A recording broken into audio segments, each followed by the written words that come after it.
रामकिशनजींचा दिवस एकाकीपणाने सुरू व्हायचा. ते सकाळी उठायचे, स्वतः चहा बनवायचे, नंतर वर्तमानपत्र वाचायचे आणि नंतर तासनतास त्यांच्या घराच्या वरांड्यात बसून रस्त्यावरून जाणाऱ्या लोकांकडे पाहत राहायचे. त्यांच्याकडे बोलण्यासाठी खूप काही होते, पण ऐकण्यासाठी कोणी नव्हते. आजूबाजूचे लोक अधूनमधून त्यांच्या तब्येतीची विचारपूस करण्यासाठी येत असत, पण प्रत्येकाचे स्वतःचे आयुष्य होते. मुलगा आणि सून त्यांच्या स्वतःच्या जगात व्यस्त होते. एके दिवशी रामकिशनजींना बरे वाटत नव्हते. त्यांच्या छातीत थोड्याशा वेदना होत होत्या आणि त्यांना श्वास घेण्यास त्रास होत होता. त्यांना वाटले की हे गॅसमुळे होत असेल. त्यांनी घरगुती उपचार करून पाहिले, पण आराम मिळाला नाही. म्हणून ते डॉक्टरांना भेटण्यासाठी रिक्षात बसून गेले. तपासणीनंतर डॉक्टरांनी सांगितले की काही चाचण्या कराव्या लागतील. हा हृदयाशी संबंधित समस्या असू शकते. डॉक्टरांनी सल्ला दिला की या वयात त्यांनी एकटे राहू नये. घरी आल्यानंतर रामकिशनजींना खूप धाडस करून त्यांनी त्यांच्या मुलाला आणि सुनेला बोलावले. संध्याकाळची वेळ होती.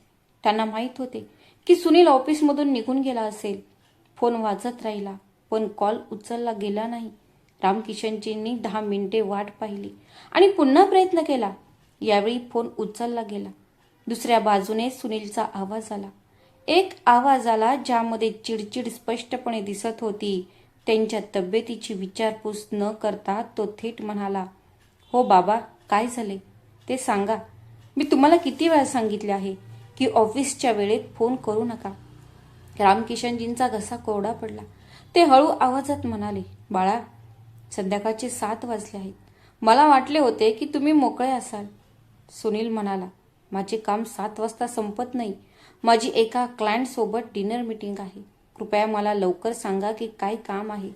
रामकिशनजी म्हणाले, "बाळा, आज माझी तब्येत ठीक नव्हती. मी डॉक्टरकडे गेलो आणि त्यांनी काही चाचण्या करायला सांगितले. मला थोडी भीती वाटत आहे." "बाबा, तुम्ही छोट्या छोट्या गोष्टींवरही घाबरू नका.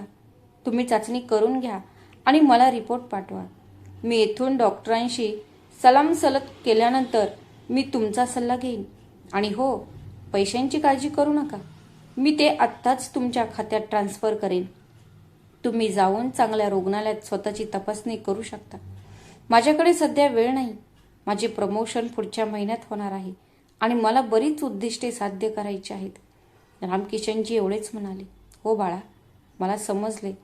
तू स्वतःची काळजी घे." आणि फोन डिस्कनेक्ट झाला. फोन डिस्कनेक्ट केल्यानंतर रामकिशनजी बराच वेळ हातात मोबाईल घेऊन बसून राहिले. त्यांना पैशांची गरज नव्हती. त्यांच्याकडे पेन्शन आणि बचतीतून पुरेसे पैसे होते. त्यांना त्यांच्या मुलाची गरज होती. सुनीलने फक्त असे म्हणावे की, "बाबा, तुम्ही काळजी करू नका. मी येतोय. नाहीतर मी तुमच्याशी 2 मिनिटे शांतपणे बोलू शकलो असतो." पण सुनीलसाठी त्याची वेदना फक्त एक वैद्यकीय समस्या होती जी पैशांनी सोडवता येत होती. त्याच रात्री सुनीलने त्याच्या मित्रांसोबत आणि सहकाऱ्यांसोबत एक भव्य पार्टी केली. तो खूप आनंदी होता, कारण त्याला पार्टीत मोठी कामगिरी मिळाली. त्याने हजारो रुपये उधळले.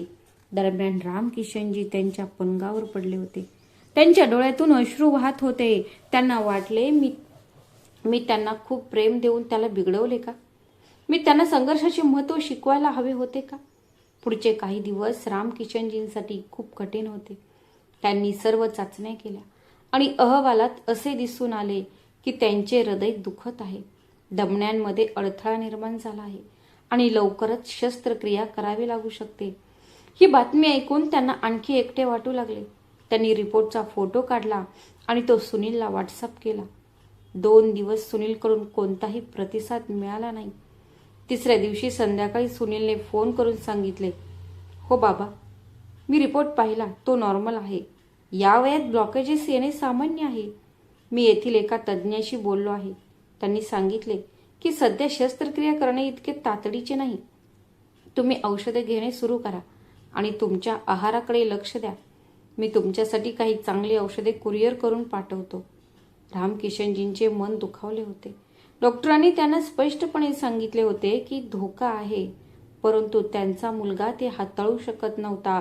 तो म्हणाला होता की धोका आहे की एक सामान्य गोष्ट आहे. ते हळू आवाजात म्हणाले, "बाळा, तू एकदाही येऊ शकत नाहीस का? मला थोडी भीती वाटत आहे. जर काही झाले तर माझी काळजी घेण्यासाठी इथे कोणी नाही. सुनील चिडून म्हणाला. तुम्ही पुन्हा भावनिकपणे बोलू लागला आहात. मी तुम्हाला सांगितले होते की मला प्रमोशन मिळणार आहे आणि जर मी यावेळी रजा घेतली तर माझे करिअर धोक्यात येईल. पूनम देखील व्यस्त आहे आणि प्रीतम शाळेत आहे. तुम्ही शेजारी राहणाऱ्या शर्मा काकांना नोकराची व्यवस्था करण्यास सांगू शकता आणि मी पैसे पाठवेन.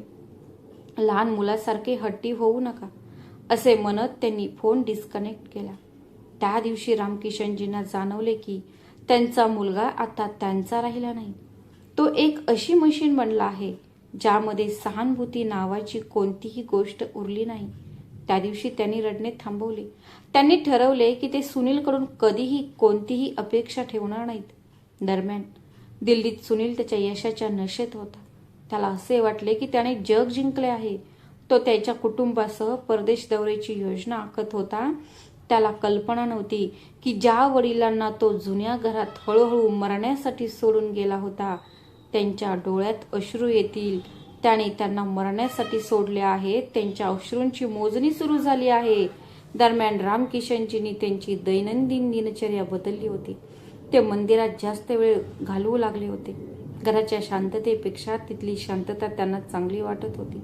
एके दिवशी मंदिराच्या पायऱ्यांवर बसलेले असताना त्यांना चक्कर आल्यासारखे वाटले.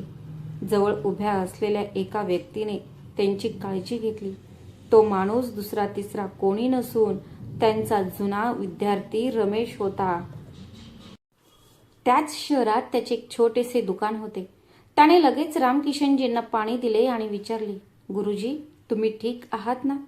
रामकिशनजींनी त्याच्याकडे कमकुवत डोळ्यांनी पाहिले आणि म्हणाले, हो बाळा, ही फक्त कमजोरी आहे. रमेशने त्यांना आग्रह केला आणि त्यांना रिक्षात बसवले आणि स्वतः त्यांच्यासोबत त्यांच्या घरी आला. घराची परिस्थिती आणि रामकिशनजींचा एकटेपणा पाहून त्याचे मन दुःखाने भरून आले. त्याने विचारले, सुनील भैया तुमची काळजी घेण्यासाठी आला नाही? मग रामकिशनजी डोळे खाली करून म्हणाले, बाळा, तो खूप व्यस्त आहे. रमेशला समजले आणि तो काहीही बोलला नाही. पण त्या दिवसापासून त्याने नियम बनवला की तो दररोज सकाळी आणि संध्याकाळी रामकिशनजींना भेटून त्यांच्या प्रकृतीची विचारपूस करेल. त्यांची ही निस्वार्थ सेवा रामकिशनजींच्या जखमांवर मलम म्हणून काम करत होती. दरम्यान सुनील त्याच्या अमेरिकेच्या सहलीसाठी सामान बांधण्यात व्यस्त होता. त्याने आपल्या वडिलांना आपण देशाबाहेर जात आहोत हे सांगणे देखील आवश्यक मानले नाही. त्याला वाटले की जर त्याने त्यांना सांगितले तर त्याचे वडील पुन्हा त्याच्या आजाराबद्दल तक्रार करू लागतील. अशा प्रकारे आनंदाच्या जगात मग्न असलेल्या सुनीलने आपल्या वडिलांना देवाच्या दयेवर सोडले. आपल्या वृद्ध वडिलांना देवाच्या देखरेखीखाली सोडून तो परदेशात गेला. पण त्याला माहीत नव्हते की ही परदेश यात्रा त्याच्या आयुष्यातील सर्वात भयानक वळण ठरणार आहे. आता त्याला समजणार होते की एखाद्याला त्याच्या कर्माचे फळ कसे मिळते. इथेच रमेश दररोज सकाळी आणि संध्याकाळी रामकिशनजींकडे येत असे आणि त्यांचे आरोग्य विचारून जात असे. तो पाहत होता गुरुजींची तब्येत दिवसेंदिवस बिघडत चालली होती. त्यांचा चेहरा फिक्कट पडत होता हे माहीत होते. रमेश अनेक वेळा म्हणायचा की चला त्यांना चांगल्या डॉक्टरकडे घेऊन जाऊया. पण रामकिशनजी प्रत्येक वेळी ते पुढे ढकलायचे. असे म्हणत होते की बाळा, मला सध्या हे शरीर वाहून नेण्याची इच्छा नाही. जेव्हा माझे स्वतःचे रक्त दुसऱ्याचे झाले आहे तेव्हा या श्वासांची किंमत काय आहे? रमेशने त्यांना समजावून सांगितले की तुम्ही असा विचार करू नका. देव सर्व काही पाहत आहे. पण रामकिशनजींची निराशा आता त्यांच्या जगण्याच्या इच्छेवर मात करत होती. दुसऱ्या दिवशी संध्याकाळी रमेश रामकिशनजींना भेटायला आला आणि आतील दृश्य पाहून त्याचे हातपाय थरथर कापू लागले. कारण रामकिशनजी जमिनीवर पडले होते. त्यांचे शरीर घामाने भिजले होते. रमेशने ताबडतोब त्यांची काळजी घेतली आणि पाहिले की त्यांची नाडी खूप मंद होती. त्याने घाबरून आजूबाजूला पाहिले. त्याला काय करावे हे कळत नव्हते. त्याने ताबडतोब खिशातून फोन काढला आणि रुग्णवाहिका बोलावली आणि त्यांना रुग्णालयात घेऊन गेला. तो रामकिशनजींना सोबत घेऊन गेला आणि त्यांचा हात धरून राहिला आणि गुरुजी, डोळे उघडा, आपण पोहोचतच आहोत, तुम्हाला काहीही होणार नाही. रामकिशनजींचे डोळे उघडे होते पण ते त्यांची ओळख गमावत होते. ते फक्त रमेशकडे पाहत होते, जणू ते त्यांच्या मुलाला शोधत आहेत. रुग्णालयात पोहोचताच डॉक्टरांनी त्यांना ताबडतोब आपत्कालीन वॉर्डमध्ये दाखल केले. डॉक्टरांनी त्याला सांगितले की त्यांना हृदयविकाराचा झटका आला आहे आणि उपचार ताबडतोब सुरू करावे लागतील. परंतु खाजगी रुग्णालयांमध्ये नियमानुसार प्रथम फॉर्म भरण्यास आणि पैसे जमा करण्यास सांगितले जात. नर्सने रमेशला विचारले की रुग्णाशी त्याचे काय नाते आहे. रमेश क्षणभर संकोचला आणि विचार करू लागला की काय लिहावे. तो त्यांचा मुलगा नव्हता किंवा नातेवाईकही नव्हता, पण त्याच क्षणी त्याने पेन उचलला आणि नात्यातील कॉलममध्ये लिहिले मुलगा. त्याने खिशातून सर्व पैसे काढले आणि त्याने त्याच्या पुढच्या महिन्याच्या दुकानाच्या भाड्यासाठी आणि सामानासाठी ठेवलेले पैसे दिले. डॉक्टरांनी उपचार सुरू केल्यावर रमेशने सुनीलला अनेक वेळा फोन केला आणि व्हॉट्सअपवर एक व्हॉइस नोटही पाठवली की सुनील भाऊ, तुमचे वडील खूप आजारी आहेत, त्यांना हृदयविकाराचा झटका आला आहे, कृपया फोन उचला. पण त्याने फोन उचलला नाही. मेसेज एकच टिक राहिला, कारण सुनील त्याच्याच जगात हरवला होता. त्याला माहीत नव्हते की त्याचे वडील जीवन आणि मृत्यूची लढाई लढत आहेत आणि एक अनोळखी मुलगा त्याचा मुलगा असल्याचे भासवत आहे तिथे उभा आहे. रमेश संपूर्ण रात्र हॉस्पिटलच्या बेंचवर बसून राहिला. त्याच्या डोळ्यात झोप नव्हती. तो फक्त ICUच्या दाराकडे पाहत होता. सकाळी डॉक्टर बाहेर आले आणि त्यांनी रमेशला सांगितले की ते आता धोक्याबाहेर आहे, पण त्याला किमान 1 आठवडा रुग्णालयात राहावे लागेल. हे ऐकून रमेशने सुटकेचा निश्वास सोडला. पुढचे 2 दिवस त्याच्या डोळ्यात आनंदाश्रू आले. रामकिशनजी पुढील 2 दिवस ICUमध्ये राहिले. जेव्हा त्यांना शुद्धीवर आले तेव्हा त्यांना प्रथम रमेश त्यांच्या शेजारी आढळला. त्यांच्या डोळ्यात प्रश्न होते. रमेश हळुवारपणे म्हणाले, गुरुजी, तुम्ही पूर्णपणे ठीक आहात. डॉक्टरांनी सांगितले आहे की तुम्ही लवकरच घरी जाल. रामकिशनजींनी कमकुवत आवाजात विचारले, सुनील आला आहे का? रमेशकडे या प्रश्नाचे उत्तर नव्हते. त्याला खोटे बोलणे योग्य वाटले नाही. त्याने डोके वाकवले आणि म्हणाला की त्याचा फोन रिचेबल नाही, कदाचित तो नेटवर्कमध्ये नसेल. रामकिशनजींनी डोळे मिटले. त्यांच्या बंद डोळ्याच्या कोपऱ्यातून एक अश्रू ओघळला आणि त्यांच्या कानावर स्थिरावला. त्या अश्रूतील वेदना कदाचित त्या हृदयविकाराच्या वेदनांपेक्षा जास्त खोल होती.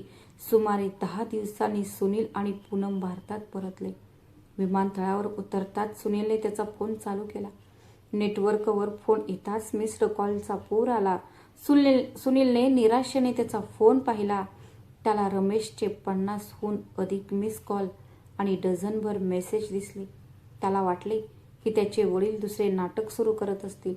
त्याने सहज व्हॉट्सअप उघडले आणि रमेशने पाठवलेले शब्द पाहिले. सुनील, तुझे वडील व्हॉइस नोट ऐकली. सुनील भाऊ, तुमच्या वडिलांना हृदयविकाराचा झटका आला आहे. ते रुग्णालयात आहेत. हे ऐकताच सुनीलच्या पायाखालची जमीन सरकली. क्षणभर त्याला वाटले की त्याने चुकीचे ऐकले आहे. पण जेव्हा त्याने उर्वरित संदेश वाचला तेव्हा त्याला परिस्थितीचे गांभीर्य लक्षात आले. पण आश्चर्याची गोष्ट म्हणजे त्याला दुःखापेक्षा जास्त राग येत होता. त्याला राग आला की त्याचा हा अद्भुत प्रवास इतक्या वाईट बातमीने संपला. त्याने पूनमला सांगितले की पप्पा हॉस्पिटलमध्ये आहेत. मग पूनमनेही तोंड वाकडे केले आणि म्हणाली, अरे मी थकले आहे आणि उद्या ऑफिस जॉईन करायचे आहे. सुनील म्हणाला की मला जावे लागेल, नाहीतर माझे नातेवाईक टोमणे मारतील आणि समाजात माझी बदनामी होईल. सुनीलने ताबडतोब गावासाठी कॅब बुक केली आणि हॉस्पिटलमध्ये पोहोचला. सुनील ICUमध्ये गेला तेव्हा त्याला त्याचे वडील बेडवर पडलेले दिसले आणि रमेश त्यांच्या शेजारी बसून त्यांना सफरचंद खाऊ घालत होता. हे दृश्य पाहून सुनीलला एक विचित्र मत्सर वाटला. त्याला आश्चर्य वाटले की हा बाहेरचा माणूस त्याच्या वडिलांच्या इतका जवळ का आहे. त्याने रमेशकडे थंड नजरेने पाहिले, जणू काही तो म्हणत असेल की आता मी आलो आहे, तू जाऊ शकतोस. सुनीलला पाहून रमेशने सुटकेचा निश्वास सोडला. तो उभा राहिला आणि म्हणाला, भाऊ, तुम्ही आला आहात. डॉक्टर उपचारासाठी आले आहेत. ते लवकरच येतील. सुनील रमेशशी नीट बोललाही नाही. त्याचे आभार मानणे तर दूरच. तो त्याच्या वडिलांकडे गेला आणि औपचारिकपणे विचारले, आता तुम्ही कसे आहात? रामकिशनजींनी डोळे उघडले आणि त्यांच्या मुलाकडे पाहिले. त्याच्या डोळ्यात पूर्वीसारखी चमक नव्हती. त्यांनी उत्तर दिले नाही. ते फक्त शांतपणे त्याच्याकडे पाहत राहिले. या शांततेने सुनीलला त्रास झाला. त्याला वाटले की मी इतक्या दूरवरून आलो आहे आणि ते माझ्याशी बोलतही नाहीत. तो म्हणाला की तो डॉक्टरांना भेटेल आणि तिथून निघून गेला. सुनीलने नीट विचार केला आणि बाहेर आला. काही नोट्स काढला आणि रमेशला दिला. हे घे, हे तुझ्या प्रवास खर्चासाठी आणि तू जे काही केलेस त्यासाठी आहे. रमेशने पैशांकडे पाहिले आणि हात जोडून म्हणाला, भाऊ, मी हे सर्व पैशांसाठी केले नाही. गुरुजी माझे गुरु आहेत आणि माझ्यासाठी वडिलांसारखे. मी त्यांचे कर्ज पैशाने फेडू शकत नाही. तू हे पैसे ठेव आणि त्यांची काळजी घे. असं म्हणत रमेश तिथून निघून गेला. सुनील हातात नोट घेऊन तिथेच उभा राहिला. पहिल्यांदाच त्याला जाणवलं की त्याचे पैसे सर्वत्र वापरता येणार नाहीत. त्याने डॉक्टरांशी बोलून ठरवलं की त्याच्या वडिलांना डिस्चार्ज मिळताच तो ते पैसे परत घेईल, की त्याच्या वडिलांना डिस्चार्ज मिळताच तो त्यांना घरी सोडून दिल्लीला परत येईल. त्याला वाटले की त्याने त्याची जबाबदारी पार पाडली आहे. त्याने येऊन बिल भरलं आहे. त्याच्यामध्ये ही जिम सेवा होती.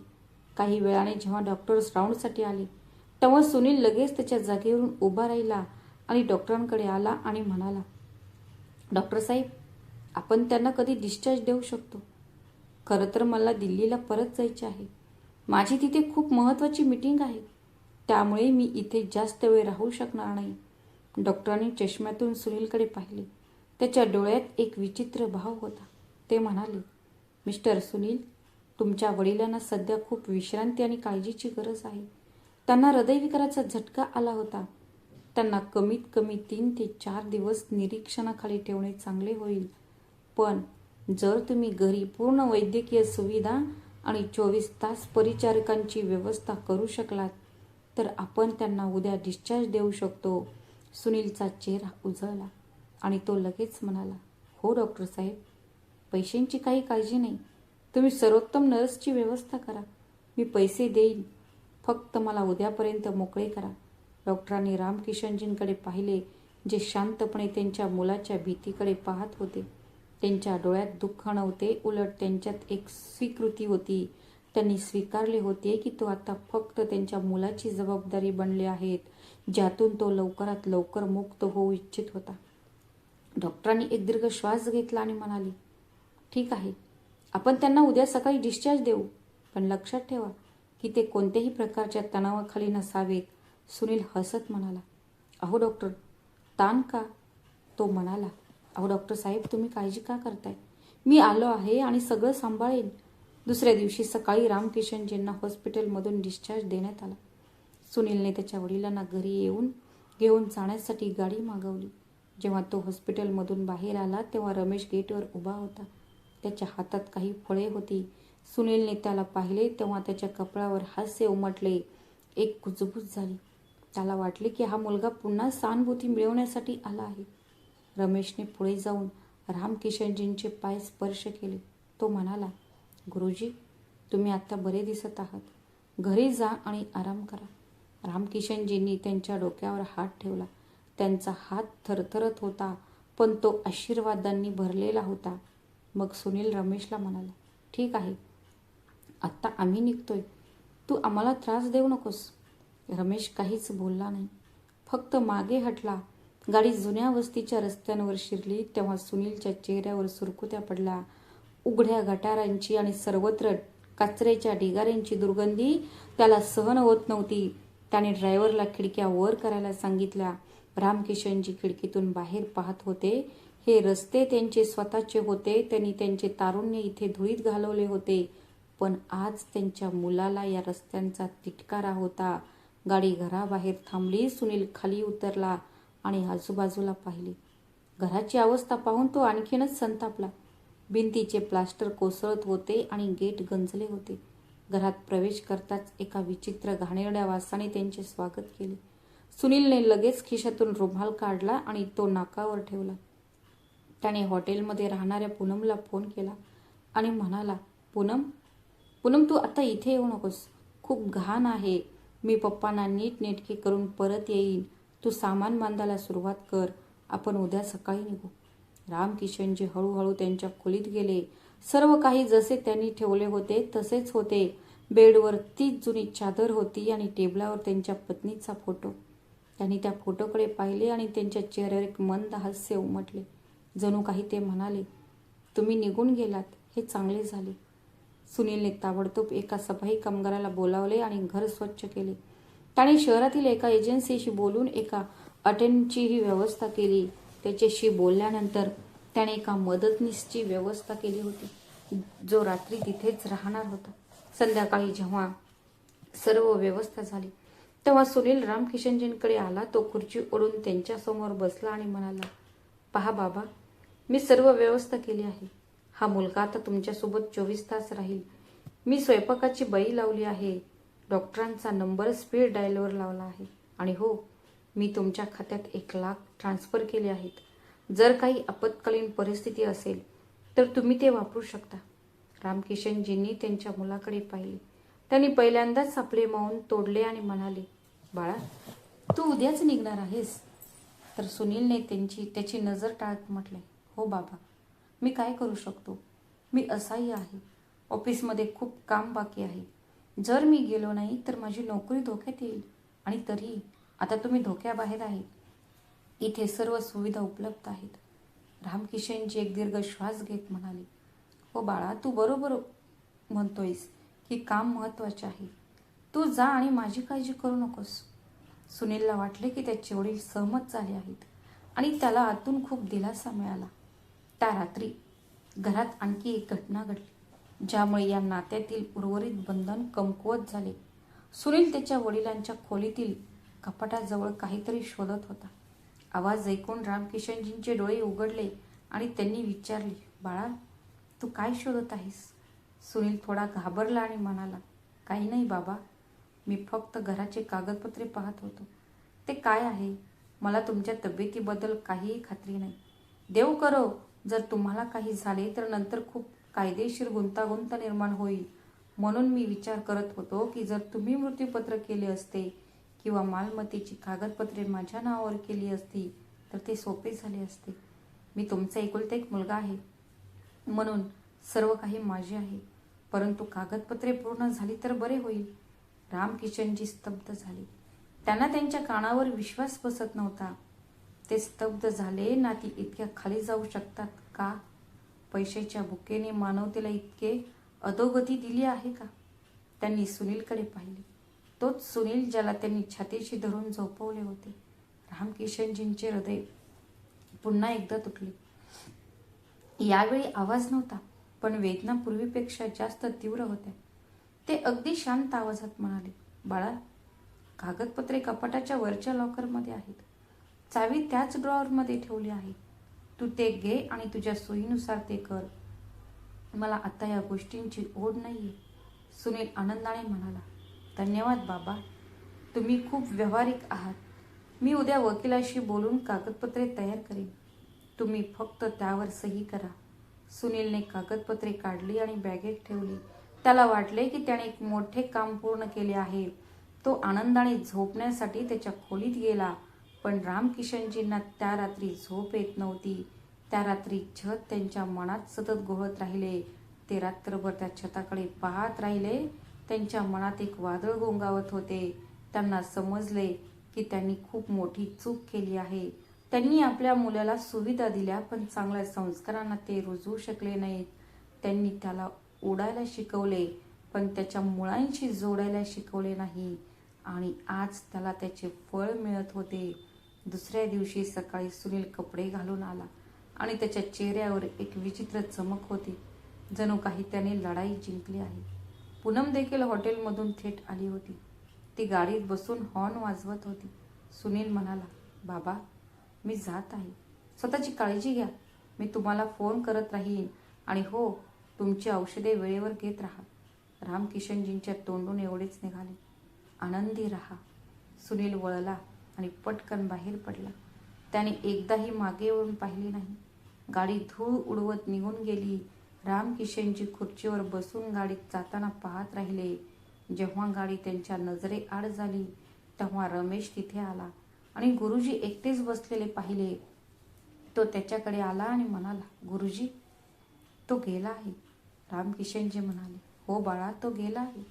पण तो गेला हे चांगले झाले. आता मला एक महत्त्वाचे काम करायचं आहे. रमेशने विचारले. गुरुजी, काय काम आहे? मग रामकिशनजींच्या डोळ्यात एक नवीन रूप आले. ते म्हणाले, रमेश, मला वकिलाकडे घेऊन जा. मला माझे मृत्यूपत्र बदलायचे आहे. रमेश आश्चर्यचकित झाला आणि म्हणाला, पण गुरुजी, तुम्ही नुकतीच हॉस्पिटलमधून आला आहात. आता आराम करा. हे सर्व नंतर होईल. रामकिशनजी म्हणाले, नाही बाळा, माझ्या चुकीमुळे मी आणखी उशीर करू शकत नाही. इतक्या वर्षात मी केलेली चूक सुधारण्याची वेळ आली आहे. माझ्याकडे कदाचित जास्त वेळ उरला नाही. मला माझ्या कर्माचा हिशोब चुकता करायचा आहे. त्या दुपारी रामकिशनजींनी असे पाऊल उचलले ज्याचे पडसाद त्यांच्या मुलापर्यंत पोहोचणार होते. त्यांनी शहरातील सर्वात प्रसिद्ध वकिलाला त्याच्या घरी बोलावले. गुरुजी काय करणार आहेत हे रमेशला समजत नव्हते.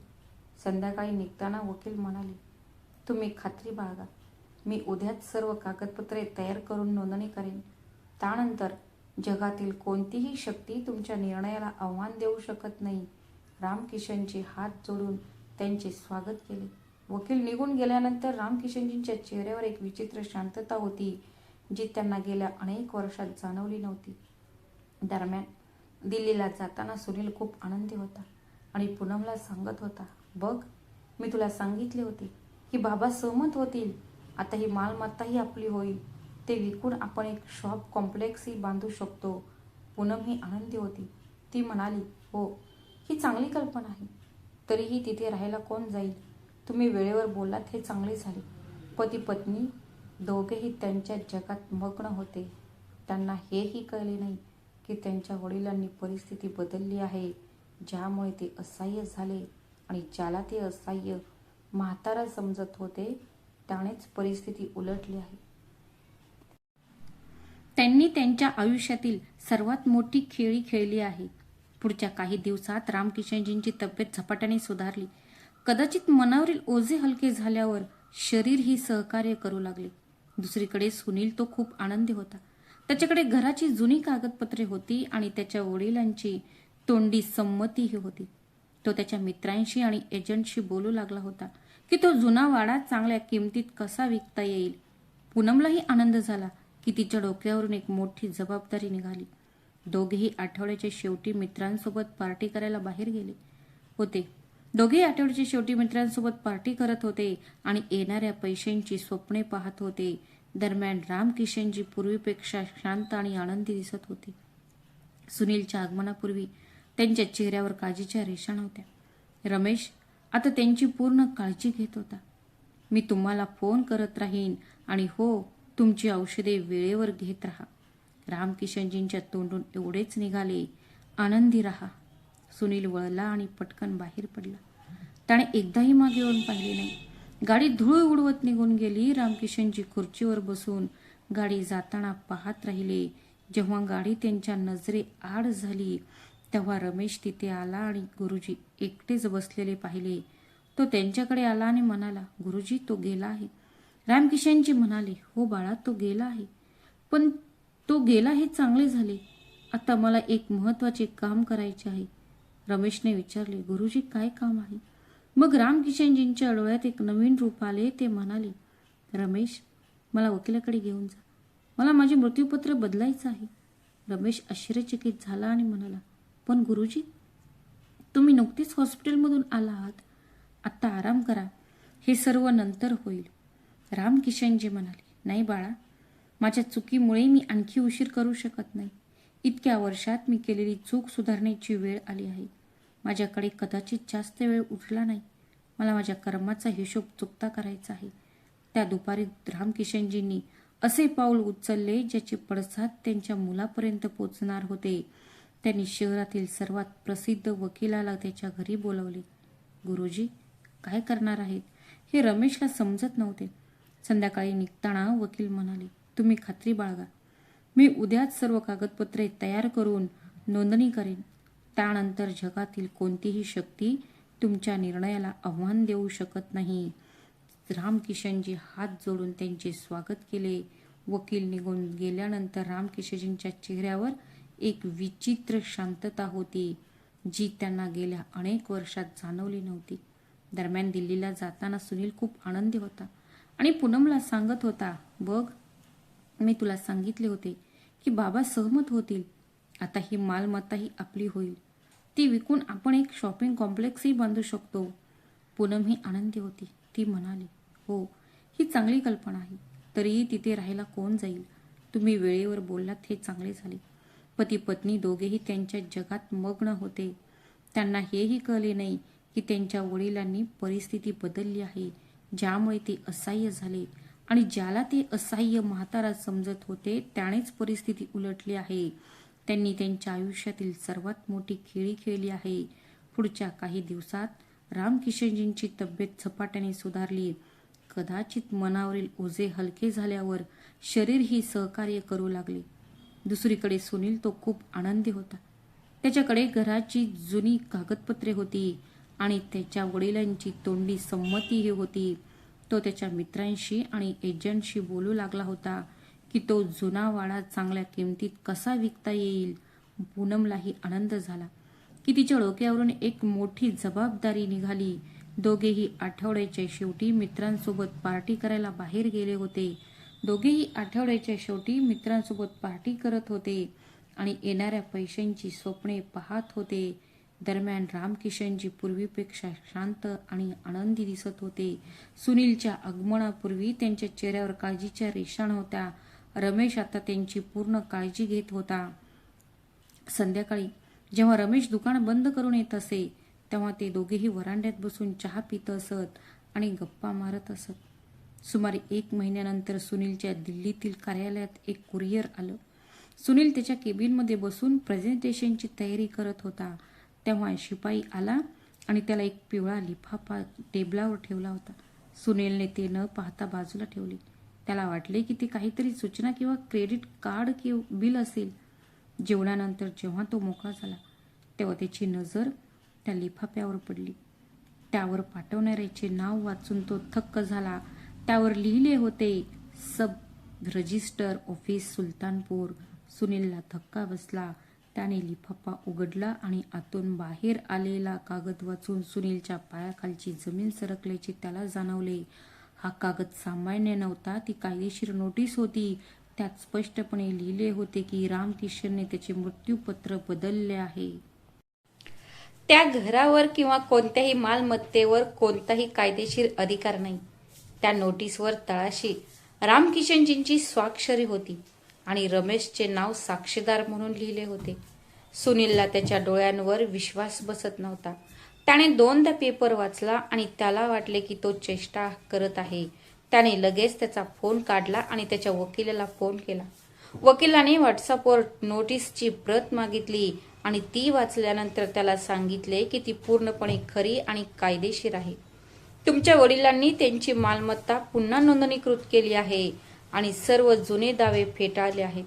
वकिलाने असेही सांगितले की ज्येष्ठ नागरिक कायद्याअंतर्गत पूर्ण अधिकार आहेत आणि त्याला न्यायालयात आव्हान देणे खूप कठीण होईल.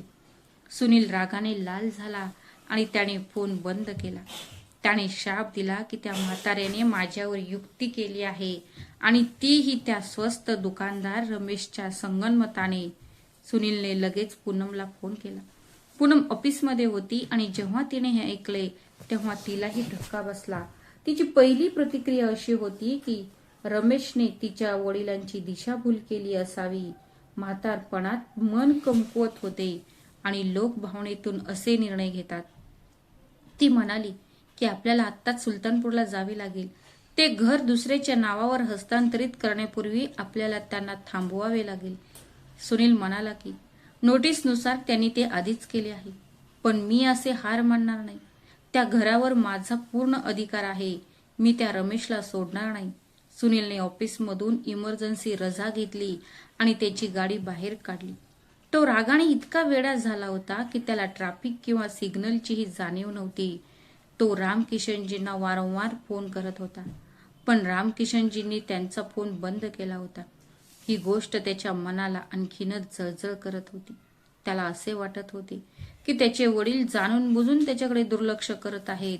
संपूर्ण वाटेत तो रमेशला धडा कसा शिकवायचा आणि त्याच्या वडिलांना कागदपत्रांवर सही करायला कसे भाग पाडायचे याचा विचार करत राहिला. त्याला त्याच्या शक्तीवर आणि पैशावर इतका विश्वास होता की तो सर्व काही सांभाळू शकतो. रात्री 8 वाजता सुनीलची गाडी त्याच्या घरासमोर थांबली. त्याने गाडीचा दरवाजा जोरात बंद केला आणि गेटकडे निघाला. गेट आतून बंद होता. तो जोरात वाजवू लागला, बाबा, दार उघडा. मला माहित आहे तुम्ही आत आहात. त्यावेळी स्वयंपाकघरात स्वयंपाक करत असलेला रमेश आवाज ऐकून बाहेर आला. गेट उघडताच सुनीलने त्याला ढकलले. रमेश अडखळला आणि मागे पडला. सुनील थेट व्हरांड्यात गेला. रामकिशनजी त्यांच्या आराम खुर्चीवर बसून रामायण वाचत होते. सुनीलला पाहून त्यांनी डोळे वर केले. त्यांच्या डोळ्यात भीती नव्हती, ते पूर्णपणे शांत होते. जणू त्यांना माहीत होते की हे वादळ येणार आहे. सुनील त्यांच्या समोर उभा राहिला आणि मोठ्याने ओरडला, हे काय आहे बाबा? तुम्ही ती नोटीस का पाठवली आणि कोणाच्या आदेशाने तुम्ही हे सर्व केले? या नालायक माणसाच्या आदेशाने? तो रमेशकडे वळला. जेव्हा त्या माणसाने त्याला रमेशकडे बोट दाखवायला सांगितले तेव्हा रामकिशनजी म्हणाले, तुझा आवाज कमी कर सुनील. हे तुझे घर नाही, हे माझे घर आहे. आणि हो, मी ही नोटीस पाठवली आहे आणि मी हे कोणाच्या आदेशाने केले नाही. मी ते माझ्या स्वतःच्या इच्छेने केले आहे. तुम्ही हे कसे करू शकता बाबा? मी तुमचा एकुलता एक मुलगा आहे. या मालमत्तेवर माझा हक्क आहे. त्या मृत्यूपत्रात तुम्ही काय लिहिले आहे? मालमत्ता कोणाच्या नावावर आहे? या रमेशच्या नावावर. सुनीलने रमेशची कॉलर पकडण्याचा प्रयत्न केला, पण रमेश मागे हटला आणि म्हणाला, भाऊ, मी काहीही केले नाही. हा गुरुजींचा निर्णय आहे. रामकिशनजी कडक आवाजात म्हणाले, सुनील, रमेशला हात लावू नको. त्याने तेच केले जे एका मुलाने करायला हवे. तू जे करू शकला नाहीस. सुनील हसला, खूप व्यंगात्मक हास्य म्हणून. आता हा दुकानदार तुझा मुलगा झाला आहे. 2 दिवस तुमची सेवा केल्यानंतर तुम्ही वितळाल. तुम्हाला हे देखील माहित आहे की हे सर्व नाटक आहे. तो तुमची मालमत्ता हडप करण्यासाठी हे सर्व करत आहे आणि तुम्ही त्याच्या शब्दांना बळी पडला आहात. तुम्ही व्यावहारिक असले पाहिजे बाबा. जग भावनांवर चालत नाही. रामकिशनजी उभे राहिले. त्यांनी सुनीलच्या डोळ्यात पाहिले आणि म्हणाले की तू बरोबर बोलत आहे. जग भावनांवर चालत नाही, तर कुटुंब फक्त भावनांवर चालते आणि व्यावहारिक असण्याचा प्रश्न आहे. तुम्ही मला जे सांगितले तेच केले. व्यावहारिक असल्याने तुम्ही जे शिकवले ते मी केले. जेव्हा मी हॉस्पिटलमधून परत आलो आणि बेडवर पडलो होतो तेव्हा तू मला मृत्यूपत्राची कागदपत्रे मागत होता. तू माझ्या मृत्यूची वाट पाहत होता जेणेकरून तुला हे घर मिळेल.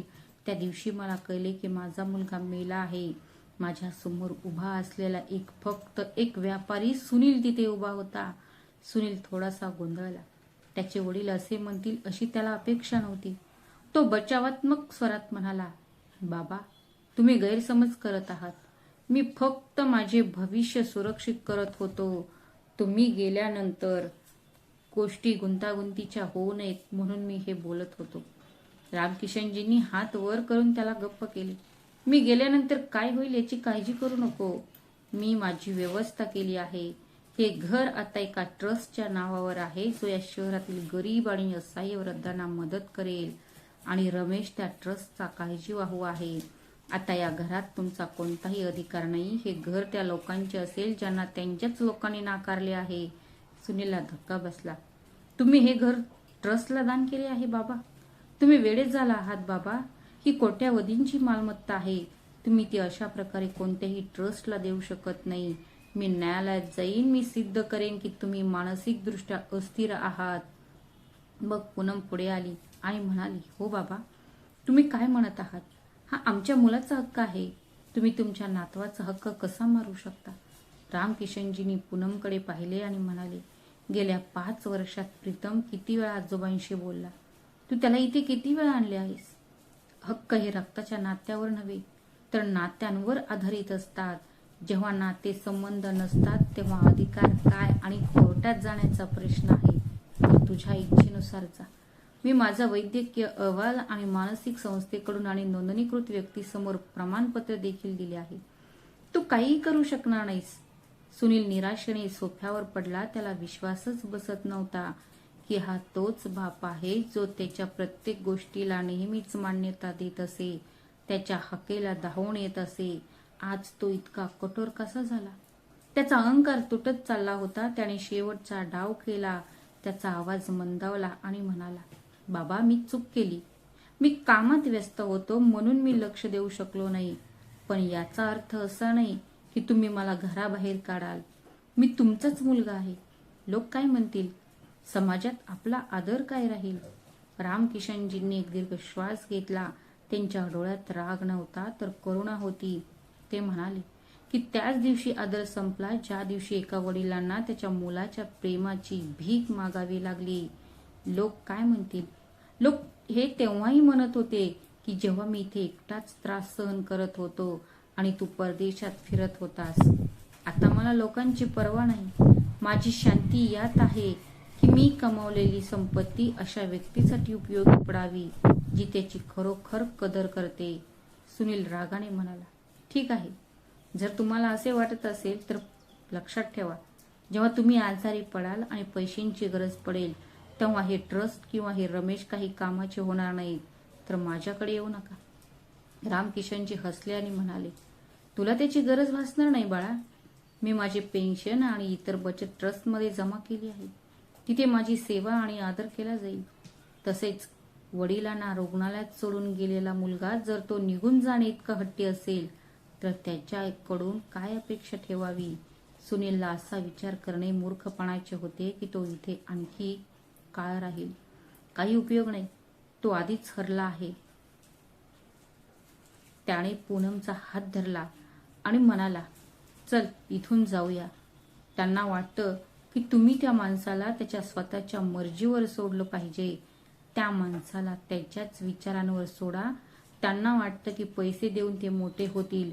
बघूया त्यांचा हा विश्वास किती काळ टिकतो. सुनील पाय आपटून बाहेर पडला. पूनमनेही घराकडे द्वेषपूर्ण नजरेने पाहिले आणि निघून गेली. गाडी सुरू होण्याचा आवाज आला आणि मग शांतता पसरली. एक आवाज आला. रामकिशनजींनी त्यांच्या जागीच उभी राहिले. रमेश त्यांच्याकडे आला आणि म्हणाला, गुरुजी, तुम्ही ठीक आहात ना? रामकिशनजींनी रमेशकडे पाहिले आणि त्यांच्या डोळ्यातून अश्रू वाहू लागले. हे अश्रू दुःखाचे नव्हते, ते वर्षानुवर्ष वाहून नेलेल्या ओझ्यापासून मुक्ततेचे होते. ते म्हणाले, हो रमेश, मी ठीक आहे. आज मी माझ्या अश्रूंचा पहिला हिशोब चुकता केला आहे, पण खरा हिशोब अजून बाकी आहे. सुनीलला अजूनही समजले नव्हते की त्यांनी काय गमावले आहे. त्याला वाटले की त्याने फक्त एक घर गमावले आहे, पण वेळ त्याला सांगेल की त्याने काय गमावले आहे. सुनीलला समजू शकले नाही. सुनीलला हे समजत नव्हते की त्याच्या वडिलांनी, ज्यांना तो इतका कमकुवत मानत होता, इतक्या कडक कायदेशीर व्यवस्था कशा केल्या. पण आता तो काही करू शकत नव्हता. सर्वात मोठी समस्या अशी होती की त्याने या मालमत्तेच्या आधारे अनेक व्यावसायिक वचनबद्धता केल्या होत्या.